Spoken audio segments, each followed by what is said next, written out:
Hello, everyone. Good afternoon, and welcome to another episode of Record Live. We have hit an exciting milestone this week, Jared. Do you want to fill us in on what that is?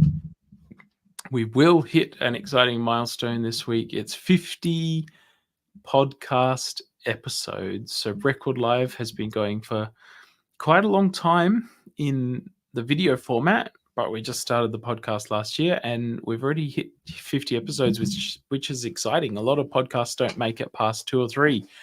People don't get too consistent on that. So yeah, we're excited to reach 50. It's been fun having that different platform to work with. Yeah, it's awesome. So everyone listening, thank you. I know not everyone has the time to sit down and watch us for 30 minutes every week. So that's why we kind of created the platform, was just so that more people could listen. And yeah, obviously people are doing that. And so we're really thankful for everyone who is supporting us and who is listening, leaving comments and feedback and all that. So yeah, we couldn't do it without you guys. We're not here without you also. So thank you to everyone. But Jared, we are hitting on a well, actually, before we get to that, I guess in celebration of 50 episodes, I thought it would be good to reflect, because one thing that we like to do in every episode is we like to ask our guests, what do we do about this? Like, practically speaking, how do we implement this topic, this conversation, this whatever into our lives? And so that's something that we're really intentional every week on asking people. So I just want to ask you, Jared, of, I guess, the last series of episodes, the last 50 or so conversations, that I'm not expecting you to remember all of them, but what is like one thing that you've taken away from one of those conversations, or one thing that is like stuck with you, or one thing that you've tried to implement more into your life? It's a good question. I was hoping you forgot. You almost missed it. Well, very recently, we challenged each other to pray for celebrities. Did you do that, Zanita? Yes. Well, the week after we had that conversation, I completely forgot. And then you asked me, you kept me accountable, which I think is very important for these like faith conversations, is to keep people accountable. So thank you. But I completely forgot. And then since that, I've thought about it a few times when I've seen Russell Brand pop up or someone else. I'm like, oh yeah, I need to pray. But it's good. Yeah, that's something that you've been incorporating. Yeah. Yeah, a couple of times, not all the time, not every day, but yeah, a couple of times that's been good. Another one, I just had a look before we went on, to be honest. We've talked about prayer a few times and sort of trying to maintain a healthy prayer life, as well as family worships. We had Sylvia Mendez on talking about the power of family worships. And my little family and I, we try and do it as often as we can, nearly, in the evenings. We sing some songs, we say a prayer. Sometimes we read a Bible story, or and I guess she talked a lot about how there were all sorts of different ways and different stages your family might be in to do that well. And I guess it's been nice to just do that, knowing what she shared with us on the program, like, oh, okay, my kids are a bit rowdy tonight. That's okay. Like, we can find a different way to give them a message or give them a lesson, and still have a good time learning songs about Jesus, and learning, more about each other as well in the process. So yeah, it's been good. That's one thing I think I've tried to be incorporating. Maybe we were doing it before her episode, but her episode was a really good reinforcement and a reminder, and gave me some good tools going forward, I think. So that was one that stood out. Yeah,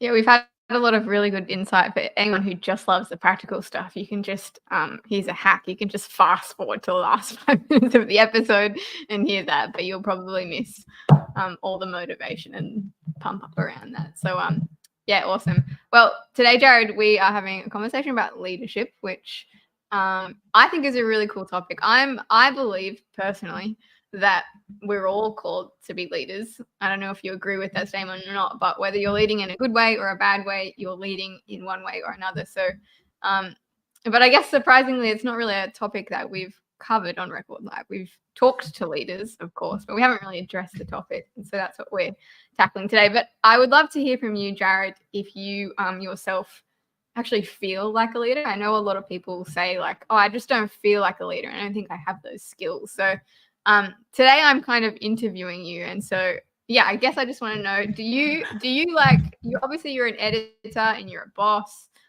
You have big responsibilities, but do you feel like a leader? And if you do, when did you kind of like step into that or take ownership of that like role, I suppose? That's a really interesting question. I just want to reflect on what you said for a moment. Like, I thought the first thing I thought when I said, hey, let's talk about leadership as a topic this week was that some people will read that and maybe not listen to the episode or watch it even because they'll say, I'm not a leader. That doesn't apply to me. And I really agree with what you said that I think we're all leaders in some way or another. You know, whether we're leading a group of people as in managing or whether we see ourselves as a leader within our friendship groups or our churches. The most everyone is leading someone somewhere, like at some point. Maybe not all the time, maybe in different roles, in different spheres, you have different roles. And in some spaces you're not a leader, in some places you are a leader and that. But I think we've all been equipped by God to have a certain amount of free will and a certain amount of autonomy. And because we have the ability to make choices, our choices impact and influence other people. So we leading then, therefore, you know. And so I think that's really important to point out. So if you're watching this conversation, you're thinking, I'm not a leader, like I don't lead anyone. You're wrong. Yeah, you are a leader. And we don't often say you're wrong on Record Live, but for those people that are thinking this, watching that, you know, and thinking in such a way, like, yeah, I think God calls each of us to reach others, even with a message about Him, you know, sharing our faith. And that is leadership. We're taking something we've been given and we're sharing it around. We're giving that to someone else. So that at a very basic level, I think is leadership. I've forgotten what your original question was. My question was, how I see. Yeah, do you see myself or- yourself as a leader? And if you do, when did you kind of step into that, or when did you start taking ownership of that? Was it like someone spoke into you, or did you just grow up with those natural abilities to like lead people? What was it? It's an interesting question. I think I potentially truly saw myself as a leader in my career when I was appointed as editor of Adventist Record. That was like a pivotal point. It was like, okay, I'm in charge now. I have to make some decisions. I have to, you know, wear the consequences, take responsibility. And that was a really big thing for me in terms of embracing that identity as a leader and figuring out what that meant for me, what that meant also for the area of responsibility that I've been given. But then, you know, I was on the Gold Coast this weekend for a leadership summit, and this is why we're talking about this concept today. I was attending some leadership training this year. The church is, equipping a lot of different people with leadership skills because as a Seventh-day Adventist church, they're looking to the future. We are looking to the future and going, we don't always have leaders ready to come behind when key people retire or something happens. You know, we don't have people to fill all the roles. So let's empower more and younger leaders as well. And I think that's fantastic. Like, just as a premise, as an organization, to look to the future and think who's coming after me and how can I equip that person. But it was really interesting at this summit. We did this exercise of like, look back over your life. Your life story holds a lot of keys because you're looking at where God's led you, where God's growing you, and where that leadership stuff might come from. And so when you do that, we did a timeline of our life, kind of key points that have shaped us into who we are. And it reminded me, and as we had different conversations, stuff kept coming back to my memory in terms of people that had poured into me or people that had spoken leadership to me, as in, you're a leader for this reason, or they gave me an opportunity that forced me to lead. Um, for example, um, being a school captain or something, or hosting, emceeing the school concert. Those were opportunities. Those were moments in my life where it was like, actually, I had to do some leadership in that space. And someone else had given me that opportunity. It wasn't my opportunity that I took or that I ever expected. Someone gave me that opportunity. And so you look back through your life and you see little things. It's like, oh, actually, that person really gave me a leg up, gave me some training to be a leader, some opportunity to be a leader that I didn't expect would happen, or wasn't sure would come along. So, yeah, I definitely think when you look back, it's a really good exercise to see where God has led and what kind of things he's equipped you for that you don't expect will be useful down the track. But then all of a sudden, in some season of your life, you're like, wow, actually, this isn't that separate to what I did at that point, but I had no idea why I was doing it. But God actually gave me that opportunity. Mm.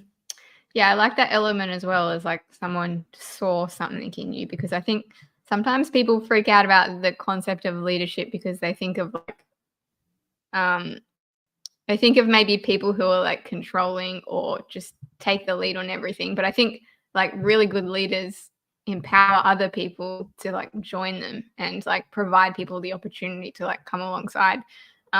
Whether they like, it's almost like the story of Moses and Joshua. I'm trying to think of his name, but it's like everyone needs like someone like Moses to kind of give them the opportunity and say, oh, you can lead and you can be better. But maybe for those who are already in those positions of leadership, like what, I guess there is an obvious answer, but what can they kind of do to like bring people under their wing and like encourage them to also be leaders?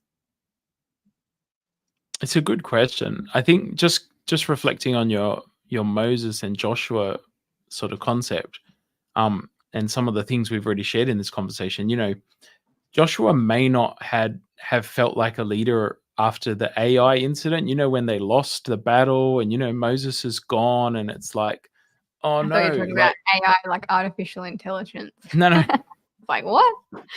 the city, the town, AI. Yeah. I, um, there are days you wake up and you feel that either imposter syndrome, or you're like, oh, I'm not feeling this, why have I been placed in this position? And I think that's normal and natural. That happens to the best of us.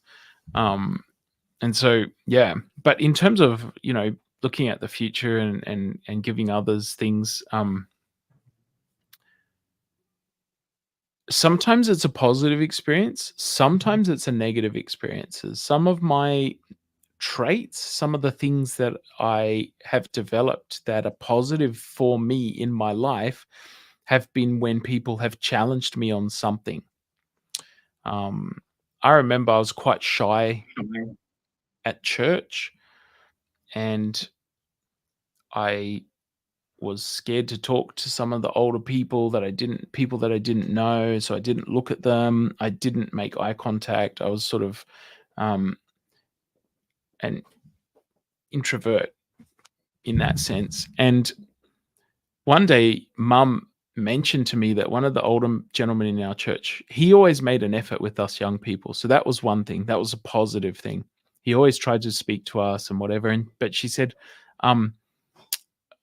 this guy, he thinks you're a bit rude because you don't ever look at him, you don't answer his questions or whatever. And I was like, it was a fearful thing at the time. It was like my hope that people would see me in a good light, or my own reputation, was stronger than my fear or my shyness or my introvertedness or whatever. So then I made a conscious effort, a decision.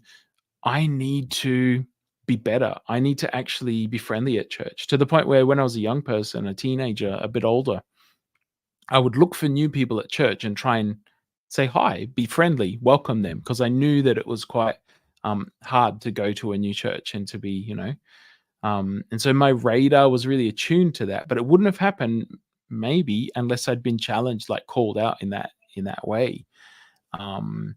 I Would can you think say of that other. that's one of your strengths now as a leader?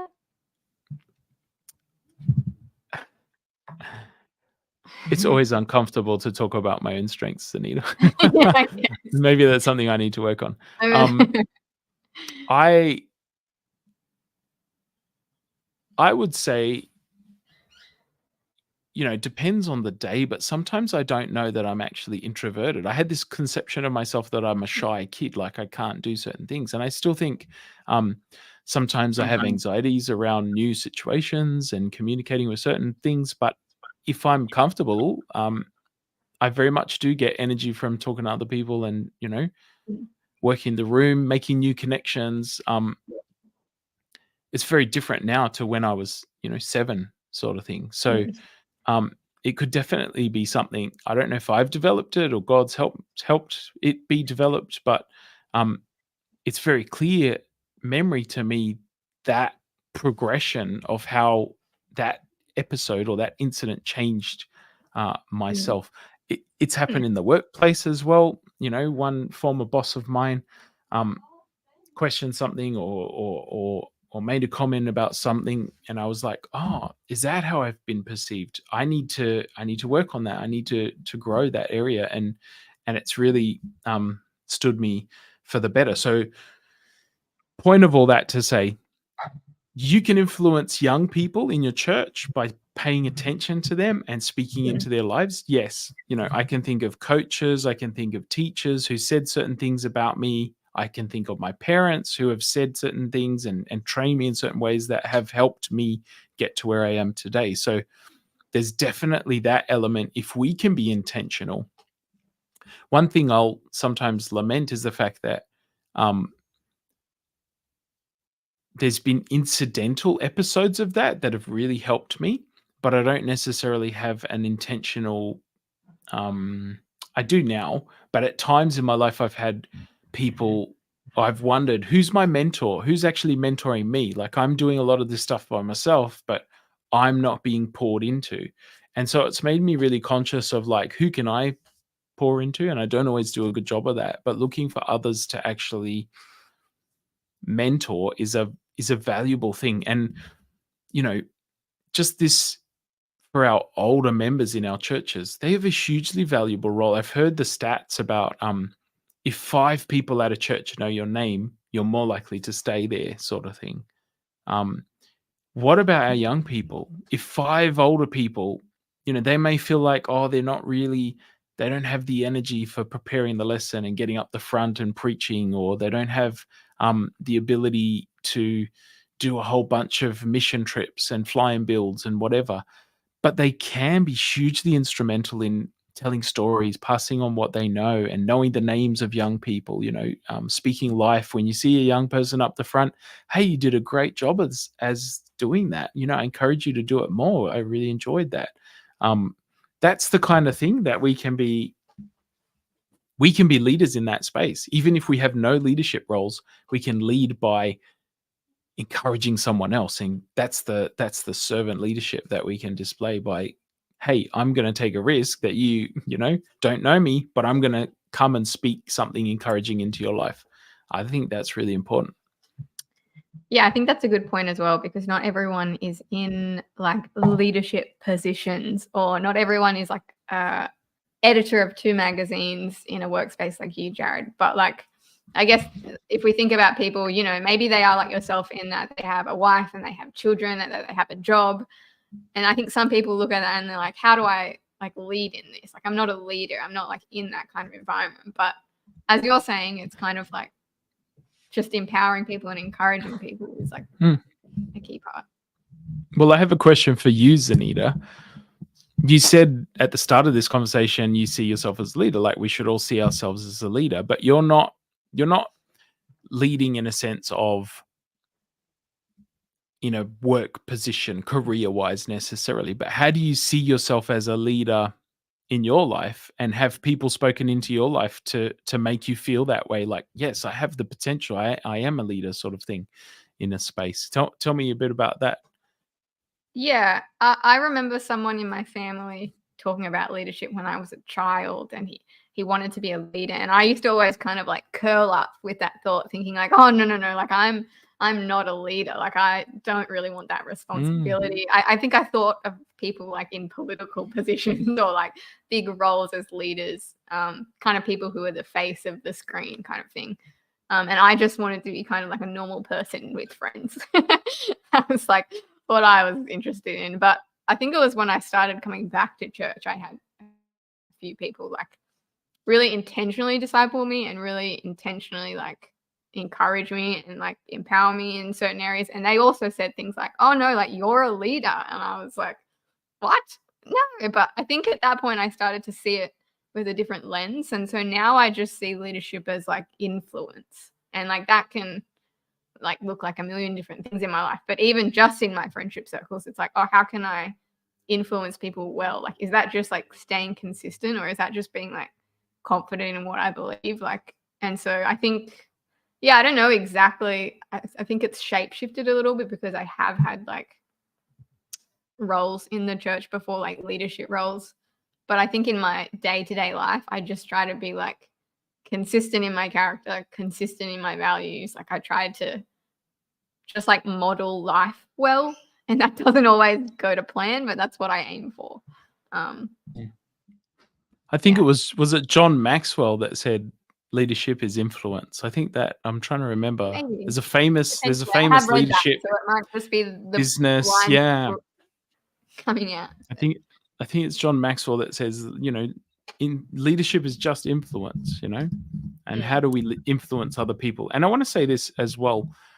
Before people think, oh, the way to be a leader is to be extroverted or to be out there, doing things up front. Like you had that perception as a child. You have to be on TV. You have to be, a politician or you can lead from behind, if that makes sense. You can lead as a servant. You can, help and heal, and you can be quite introverted and still find leadership ways to lead out. And so I think that's an important distinction to make for people that, again, are looking for arguments as to, hey, I'm not a leader, Yeah, I think even on that, I remember listening to a podcast. I think Malcolm Gladwell put it out or something, and he was actually saying that the second person, so like the follower, is often more influential than the leader, because once someone starts following it, then someone else, it kind of has like a ripple effect. But if it's just one person doing it or doing something, then it sort of gets missed or people get skeptical. But as soon as someone joins the leader, so I think it's just an interesting point. It's like, even if you see someone who's doing something you like, if you're too afraid to kind of like be the main face of something, like follow that person or like do what that person is doing, and it can seem a little bit less intimidating than. And as Christians, we're all following Jesus, right? So we're following Jesus, but like Paul was saying, as I imitate Christ, imitate me. And we're often uncomfortable with that concept of someone following us, someone doing the same things as I'm doing. But if I'm doing positive things, if I'm keeping the Sabbath, if I'm not eating unhealthy foods, or if I'm not drinking or smoking or something that's bad for my body, that can be influential to people. They're like, oh, you don't drink, like you don't take part in this. Why? Oh, I choose to be healthy and I believe it's for these reasons. It's a great choice. And that gives people permission as well. They can follow you in those areas. And yeah, just by our lifestyle choices, we can also demonstrate some leadership. And it's good if people imitate us in positive ways. Like Paul's saying, we're uncomfortable sometimes with people imitating us, or someone's imitating me, but I'm not perfect. They should just look to God and look to Jesus. And well, actually, we can lead people to God and to Jesus in a closer relationship by our experiences, sharing our lives, sharing our experiences with people. We're actually leading them to get closer to that. Yeah, and I think it's maybe something people get wrong about leadership is that you have to like do it all perfectly. But I think sometimes we can like impress people with our strengths, but it's often I think we've talked about this on Record Live as well, but it's often with like our weaknesses that we actually connect with people. So like as a leader, if you do something wrong, then it's okay. People will probably able to relate with you more if you're honest about that. Yes. It came into this concept we were talking about on the weekend called having a growth mindset. One of the main points of that is don't be afraid to fail, because failure is just teaching you. It's just experience. You're learning from it and growing from that. And so it's seeing failure instead of as a problem, it's seeing failure as an opportunity to get better or to tweak what you're doing. So that's really helpful. And just more broadly, the growth mindset idea, it's like, oh, there's a challenge. That's exciting. It's an opportunity to grow and to develop and to improve things. So yeah, I think we shouldn't be afraid of failure. And as you said, our vulnerability can sometimes help others more than our perceived strength. So if we put a mask on and lead from a place of invulnerability, from strength, from like, do this, do what I say, not what I do sort of thing, we can actually turn people away from following that because they think it's so unattainable. We put a barrier there. We put a distance between ourselves and them. And that's not necessarily leading in a servant style like Jesus did. It's not necessarily, using our weaknesses for the kingdom. Yeah, I love that. If we can be open to constructive criticism, we can really grow from it. I think there's I remember something that changed my perspective on leadership a little bit was when I think I read a study and it was talking about the different like traits of inspirational leaders, because I think often sometimes when we think of leadership, we have kind of someone in our mind that we look up to or that we see as a leader, and we think of the traits that they have and we're like, oh, I'm not like that person. But what the study showed was that there's like 33 kind of main traits in leadership, and some of them were like empathy, wisdom, consistency, empowering other people, like self-centered. There's all kinds of things. But often people will have, like, often good leaders, they'll be really strong in just a few of them. And I think that's kind of cool because like the characteristics that make up leadership are actually really broad. Like if you think of 33 different traits, you might not even be able to just list off 33 traits right now if I were to ask you to. So it's like, even if you just start small and be like, oh, can I like really work on trying to be a more empathetic person, or like what traits do I already have that I can really strengthen? Because you're not going to tick off all 33, chances are, but if you're really good at a few of them, then you'll be able to lead well in those areas. I guess there's a lot of ways that we can lead. A lot of ways we can lead, definitely. I think, and what you've just sort of said is sort of, there's two sort of parts to this. There's leaning into what you're good at already. Like if God has called you as a leader, God has equipped you with certain gifts and talents, and he wants you to use those for the kingdom, right? So you can lean into that with confidence, be like, God made me this way, so this is what I can use for his kingdom. And you will become a leader in those spaces if you actually develop that. But the other thing, and leaders go through different phases, they've got life maturing phase and a leadership maturing phase where they're growing and they're getting more experience and they're becoming more effective as leaders. And so, yes, you might get picked as a leader because of your gifts. Like you're a really hospitable person, so you're going to be head of the hospitality team at our church. We really see that and we want to empower that in you. Okay, great. After any length of time working in any sphere of influence, you're going to find you run up against challenges, whether that's interpersonal challenges or other things. And sometimes it's not your gifting to deal with some of those things. Sometimes there's a weakness because your natural gift is what got you to leadership in the first place. But then at some point you have to actually improve or work on your weaknesses and focus on those. And so there is a discipline of identifying, like, actually, I'm not very good at this area, but if I can make myself just a little bit better, it'll save a lot of hassle. It'll save a lot of headache for others, I will lead better. I'll have less interpersonal clashes. I'll have more opportunity to serve people. It's not my gifting, but it is important that I get better at leading. And so there's those two areas. There's the stuff we're really naturally good at and wired for. God's given us that.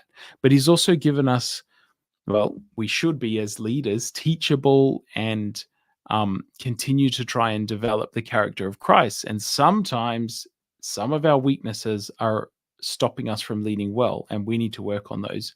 Myself, I could give you a raft of reasons why I need to be a better leader. Like, I'm picking this up as I go, a lot of times we get appointed in leadership and it's just because we have a talent or we have experience in a certain area, and people will go, well, you're good at that thing, so do that thing. But there's a whole lot of more nuanced leadership techniques or tools that we can equip ourselves with that actually, and you don't have to be an expert by any means. Sometimes it's just talking to the Holy Spirit and being like, look, I'm struggling with this area. I'm struggling to really relate to people in my influence, in my sphere. Help me to figure out how to grow through that. And like, if we can be self-aware enough to grow some of those weakness areas, that's really going to help us as a leader. That's really going to bring us maturity, and it's really going to help the people around us to actually respect us and want to follow us, because we've improved the areas of our sort of weakness. And I have lots of those. I'll be the first to put my hand up. Sure. Yeah, I love that perspective though. To leave our listeners with something, I know that you just went to a leadership conference. Was there anything stood out to you that maybe you got wrong about leadership, or something that you're like, yeah, I really loved that and wasn't aware of that before, that you can just kind of like leave us with to end this conversation? It's gone so quick. It's gone really quick. We may have to revisit this topic on one, specific angle or something, because this has been really fun. I don't know if it's new necessarily. I'll do two things. I'll give you a quick, because we had some chance to reflect at the end of the retreat. Like, what do you want to take away from here? And that was really positive, because it was like, I was like, oh, we do this on Record Live. Like, what's practical? What's your application? And I think that's really important to have time to process and to reflect. So as part of that, that's really good. I learned about a thing called the outward mindset, which I think is very helpful. It's instead of focusing on yourself, and we can get into all sorts of trouble, fostering a culture in your sphere of influence of outward mindset. In other words, servant leadership. We've mentioned the term, but it's like having a mindset that features others and focuses on how to help them, is a very important trait.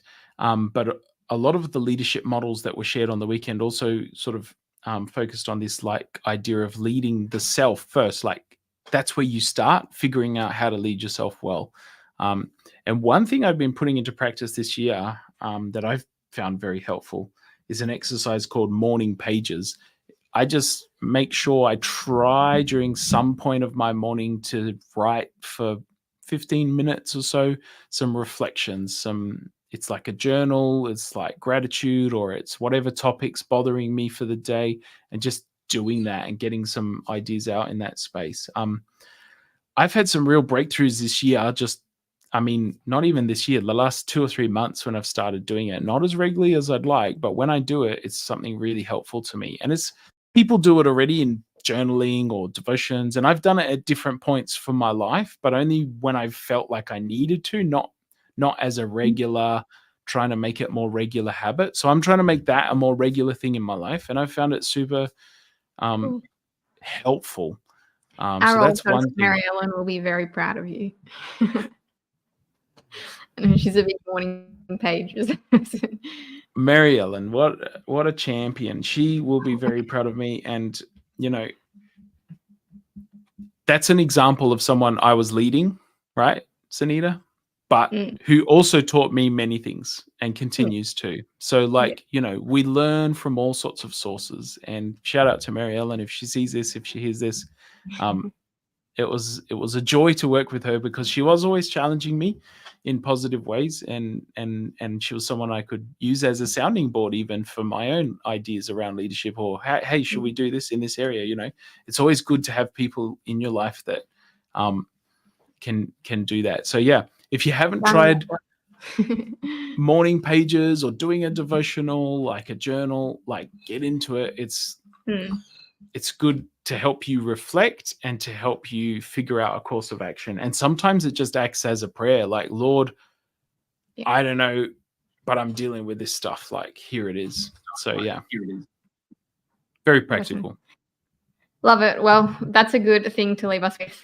Everyone out there listening, you are a leader. You do have potential and skills. But if you are lost and don't know where to start, just start by leading yourself well. I think that's a really cool point. So thank you, everyone, for joining us. Thank you, Jared, for instilling us with leadership wisdom. And we will talk to you all next week. God bless.